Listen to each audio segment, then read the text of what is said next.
नमस्कार, एक न्यूज़ 24 देख रहे हैं आप और मैं हूं आपके साथ साहिल। देखिए, कहा जाता है ना बिहार में कि जब तक तोड़ेंगे नहीं तब तक छोड़ेंगे नहीं। अभी टीआरई 3 के अभ्यर्थी कह रहे हैं कि जब तक सप्लीमेंट्री लेंगे नहीं तब तक छोड़ेंगे नहीं। जी हां, ये तो इतिहास बनता जा रहा है। देखिए, किसी ने सोचा नहीं होगा कि धरना स्थल पर सैकड़ों की संख्या में, 50-60 की संख्या में पहुंचने वाली ये छात्र जो है इतने लंबे दिन तक आंदोलन करेंगे, अपनी मांग को लेकर पहुंचेंगे। लेकिन जब इनके आंकड़े पता चले तो पता चला कि 15,000 से 20,000 संख्या बताते हैं लोग अपनी। आपको बता दें कि फिर से लोग बैक हो रहे हैं। जी हां, जो सूत्रों के हवाले से खबरें निकल करके आ रही है कि फिर से धरना स्थल सजने वाला है। हालांकि धरना स्थल तो लगातार सजता ही जा रहा है। अभी संविदा कर्मी बैठे हुए हैं और फिर से टीआरई 3 के अभ्यर्थी जो सप्लीमेंट्री की मांग कर रहे हैं और फिर वो धरने पर बैठेंगे। जी हां, आपको अजीब सा थोड़ा लग रहा होगा। देखिए ना भैया, ये लोग का संघर्ष देखिए। ये लोग अपने अनशन को शुरू करते हैं, धरना पर जाते हैं, कई दिन तक बैठे रहते हैं। उसके बाद फिर जेडीयू कार्यालय का घेराव, बीजेपी कार्यालय का घेराव, सीएम आवास की तरफ बैठते हैं, बढ़ते हैं, कई बार लाठी खाते हैं, कई लोग तो जेल जाते हैं, कंडीशनल बेल मिलता है और कोर्ट केस की बात आती है, फिर उस पर स्टे लग जाता है। अब फिर ये लोग धरने की बात कर रहे हैं।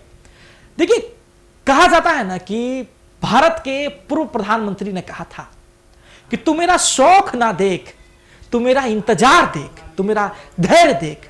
और धैर्य देखने योग्य है टीआरई 3 अभ्यर्थियों की जो सप्लीमेंट्री रिजल्ट की मांग कर रहे हैं। 7-8 महीने से लगातार सड़कों पर भटक रहे हैं। ये भीषण गर्मी में भी जो है आंदोलन करते हैं, साथ ही में जो है अपनी मांग को लेकर के टस से मस नहीं हो रहे हैं और फिर से जो है गर्दनी बाग में बैठने को तैयार है।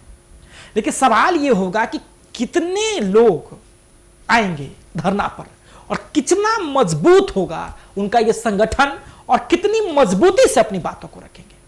देखिए, खबरें तो यह भी निकल करके आ रही है कि जब अगली बार कैबिनेट की बैठक होगी, उस कैबिनेट की बैठक में भी जो है टीआरई 3 के जो अभ्यर्थी सप्लीमेंट्री की मांग कर रहे हैं उन पर चर्चा होगी कि इनको मिलना चाहिए या नहीं मिलना चाहिए, देंगे या नहीं देंगे। क्योंकि भैया, आयोग तो पहले ही कह ही चुका है कि जब हमें शिक्षा विभाग या शिक्षा मंत्री की तरफ से कोई लेटर आएगा तो हम बिल्कुल सप्लीमेंट्री दे देंगे।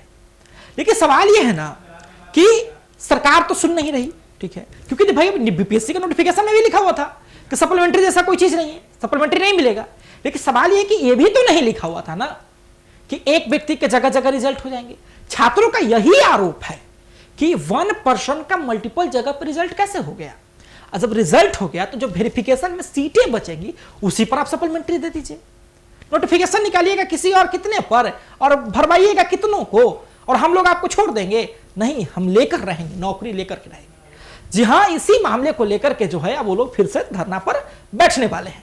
लेकिन सवाल ही होगा कि क्या उनकी सरकार सुनेगी जो इतना दिन से उनकी नहीं सुन रही है। कौन कौन लोग आकर के बैठेंगे धरना पर? क्या कोई राजनीति के लोग भी शामिल होंगे या फिर केवल छात्र ही रहेंगे? और कितने दिनों तक ये लोग बैठेंगे धरने पर? यह भी बड़ा सवाल होगा। जी हां, बिल्कुल, यह बड़ा सवाल होगा। और साथ ही में डिपेंड करता है कि जितने जो छात्र डिटेन किए गए, जिनको कंडीशनल बेल मिला है, क्या वो भी जो है इस धरने पर आएंगे? क्या सप्लीमेंट्री लेकर ही जाएंगे या फिर खाली हाथ ही उनको लौटना होगा? यह भी देखना बड़ा दिलचस्प होगा। देखते रहिए सभी अपडेट्स के लिए एक न्यूज़ 24 हमारे। धन्यवाद।